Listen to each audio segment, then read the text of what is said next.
Good morning, YouTubers. I want to talk to you this morning while everyone in my house is still asleep about something that's very important. As the Northern Hemisphere goes into winter, we get less and less of a vitamin that we've been playing in the sun so long as a species that our skin actually learned to make this vitamin. It's vitamin D. Now, you may have heard a little bit about this in the media or maybe from your doctor, but I doubt it. But vitamin D is one of the most important substances that you can put into your body. It's one of the most important vitamins slash pro-hormones that you can take for your health and for longevity. Now, a lot of doctors don't know anything about vitamin D. A decade ago, I didn't know anything about it, and I heard a podcast, and the guy said, vitamin D is a big deal, and everybody's deficient in it. And I thought, well, that's silly. I'm going to check a few patients and see if that's true. And sure enough, out of the 100 or so patients I checked, way over half were deficient in vitamin D. They had levels in the teens or 20s, and I was blown away. I was thinking, why haven't I heard about this in medical school? Why haven't I heard about this in my medical journals at the medical conferences I go to often? Why have I not heard about this? And I still don't know the answer to that. But I'm here to tell you today, you need to hear about it, and you need to know it's important for your health. Whether your doctor thinks it's a big deal or not, it is. And I want you to do something about it. Now, before we go any further, please just click the subscribe button below. If you're watching on Facebook, make sure and follow the page. It's very important that you understand the medical concepts that I'm teaching you. It's very important that your friends and family understand, so please share this message.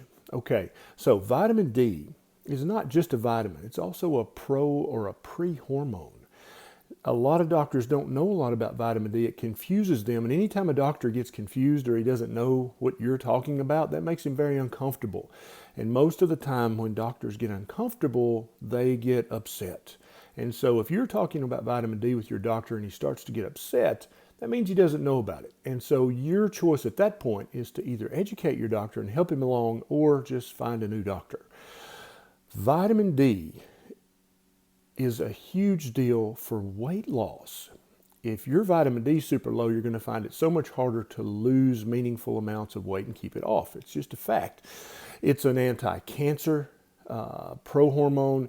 It's an antimicrobial. It helps fight infections. I have many patients who don't want to get the flu shot. And I don't advise them not to get it. They just don't want to get it. And so I have found over the years of practice that my patients who take enough vitamin D just don't get the flu. And so they're happy not to take the flu shot because their vitamin D levels are so high that the flu virus finds them not appetizing at all and stays away. This vitamin D is also a pro-hormone or a pre-hormone, which means it's in charge of hundreds of biochemical reactions in your body. Reactions that lead to the formation of different hormones, like the sex hormones, like the adrenal hormones, just don't happen as readily without vitamin D.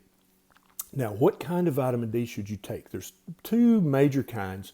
There's vitamin D3, which is the one that I recommend exclusively that you take. It's over the counter. And then there's also vitamin D2, which if you talk to many doctors and specialists, that's the one they'll recommend. And I'll tell you why in a minute. Vitamin D3 is the most absorbable form of vitamin D that you can take. You want to take it in a gel cap. You don't want to take a dry, chalky tablet. The reason you want it in a gel cap is because when you take vitamin D with oil, it's much more readily absorbed. So I also recommend my patients take their vitamin D gel cap with a teaspoon or tablespoon of avocado oil, olive oil, bacon grease if you like that. But you need to take it with oil. You absorb much more of it when you do that. And also you need some more good oil in your diet anyway. Do not take it with canola or any kind of shortening or any kind of vegetable oil. Those oils are not good for you. Those are not healthy fats. Don't use those. Use a healthy fat like coconut, avocado, or some animal fat. Now, should you measure your vitamin D if you're going to be taking this? Because I'll tell you, I recommend to my patients to take anywhere from 2,000 international units to 10,000 international units a day, every day. And if they're going to be out in the sun a lot during the summer, they may take less than that. But almost all my patients take around 5,000 international units a day. I check their blood levels anywhere from 4 times a year to once a year. And out of the thousands of patients I have who take vitamin D3, I find 1 or 2 a year whose level is above 100. Now, the lab value that you're looking for is somewhere between 30 and 100 as being normal. I try to get all of my patients to be somewhere between 50 and 90. That's optimal. That's when you're going to start getting the antimicrobial, the anti-flu, the antiviral, and the anti-cancer effects, is when you're above 50.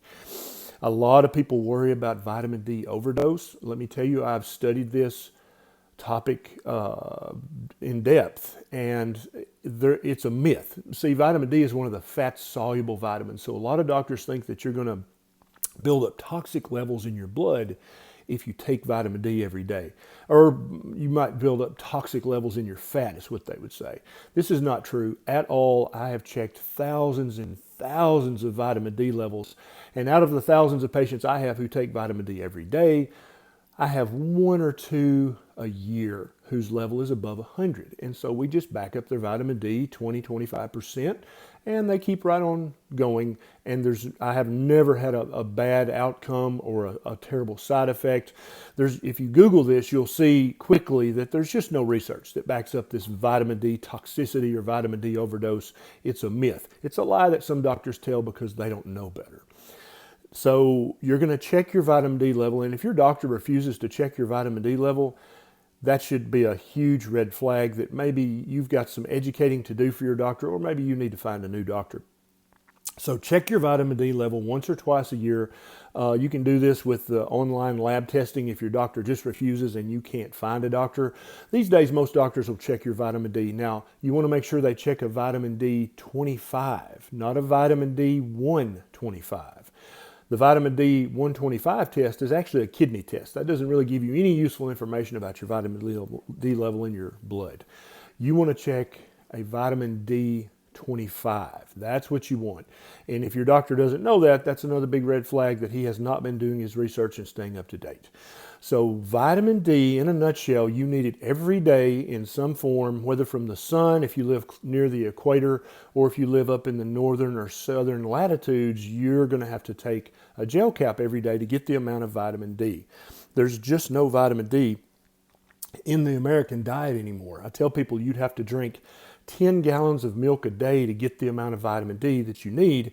And if you did that, you would be so fat you wouldn't be able to fit through my front door to come see me at the clinic. So please don't think that you can get your vitamin D from dairy. You cannot. You need a gel cap. Until our food culture and our food industry changes, you just can't get it from food or drink. So please, if you enjoyed this video, I have many other videos down below that you can watch that will help you with your health. Please subscribe and share this with a friend. This is Dr. Berry, and I'll see you next time.